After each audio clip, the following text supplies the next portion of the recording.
So in this video, I'm going to be modifying this back battery storage area in the 19PT, also the same in the 19P. It's not supposed to be used for storage, it's plastic, it's really warped. I'm going to take this out of here. It's just screwed together with all these little screws.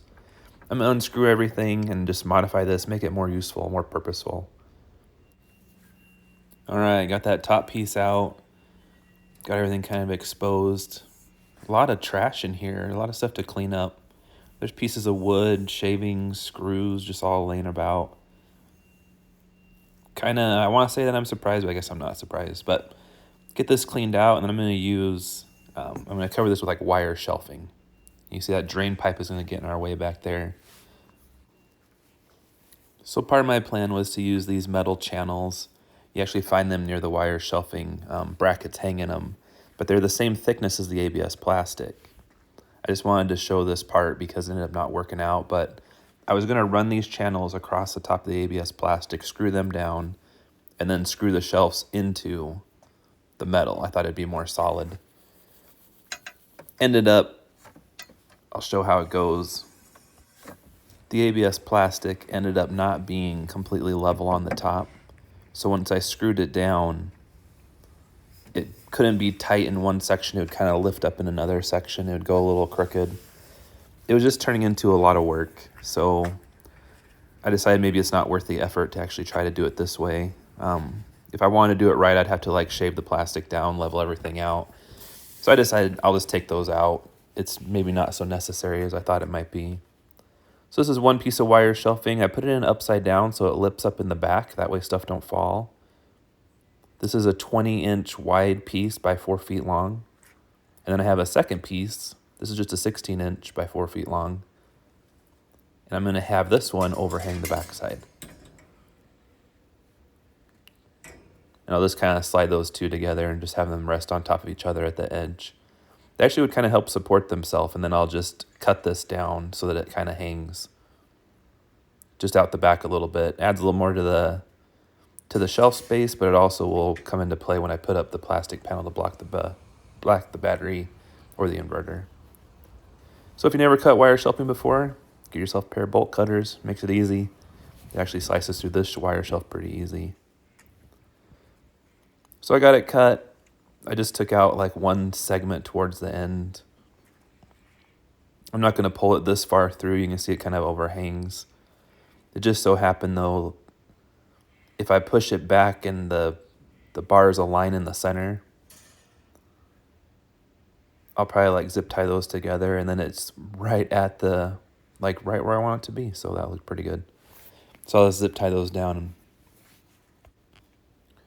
Now at this point, I kind of liked how this was going. I was gonna just bundle up bundle up the seat belts with rubber bands and just leave them in there.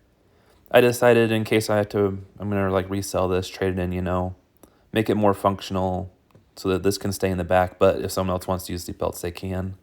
I cut holes for the seat belts. You can see I'll just undo one of them.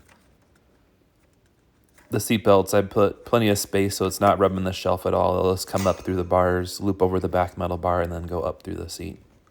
So they'll still be functional as somebody else if I trade this in and people want to use it. So I got the larger shelf, the 20-inch shelf, kind of laying on top of it and in its spot.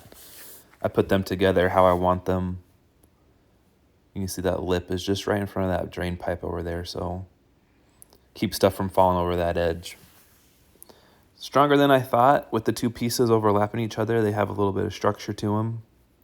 I kind of covered the seatbelt opening a little bit, but it still will work. It doesn't actually get in the way of the belt, and the belt still doesn't touch the wire shelving when you run them through. So now let's protect these pieces from whatever flying in there.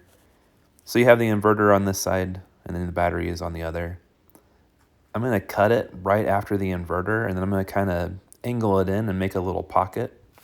Maybe you can put heavy stuff back here, like the jack or something can sit in there. So first one, I cut it. I want to be able to access the inverter, so I put these little bracket things on there. And then that way I can just kind of lift the shelf up, and then I can lift up what's covering the back of the inverter, access the inverter real easy. And then just kind of, you have to like lift the shelf up just a little bit and then push it back in. It's just kind of like a friction kind of holds it straight up and down. And then those brackets I bought initially, I'm going to use them here, the little U-shaped channels. And this is kind of how I'll create like a little indentation right there. Make sure I don't pinch any wires though. So here's the finished product. Looks a lot cleaner. I like it. I got these little pieces put in to kind of block off like a little indentation. Can put heavy stuff down there. Seatbelts still go through, no problem. I took a Dremel, and I kind of like filed off all those little cuts so that they're not sharp anymore. But yeah, pretty happy with this. It looks nice, and it'll support more weight. So in the next video, I've had LED headlights in the van for about a year now, and fog lights. This photo is with the halogens on like the Route 66 trip, but I'll do like an in-depth review of having LED headlights and fog lights and just let you guys know how it's going, pros and cons. So like and subscribe for more. Thanks for watching.